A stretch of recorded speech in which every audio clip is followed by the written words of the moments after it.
农委会当日伫全国推测食物医生的服务，改善农产品的食品安全甲病虫害问题。嘉义县的中部即阵就甲一个旧的肥料储存库来改建，成立做猪仔供应中心，有食物医生进驻伫咧内底，解决农民的疑难杂症。农民甲车驶来电脑头前，试数量甲资料，免落车就会当买到肥料。嘉义县中部乡农会甲旧的仓库改建做猪仔中心。内底农用商品800款，还有买肥料免落车的服务。对于老年人来讲的话，他其实不用下车，对一个说他长期可能会一些脚伤或是什么，他免下车服务，让这些工作人员透过下订单的方式，他直接从里面做处理，下单之后出来把肥料上车，他们只要做一个点收的动作，其实对这个是非常方便的。比较耽误啊，搁物件摆到遮尔整齐，需要啥看这个足清楚的。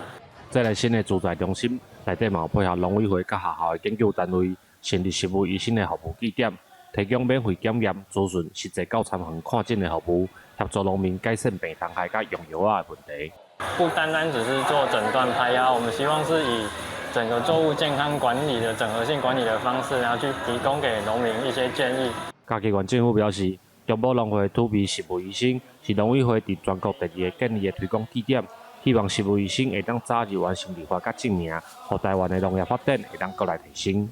记者林慧婷，嘉义报道。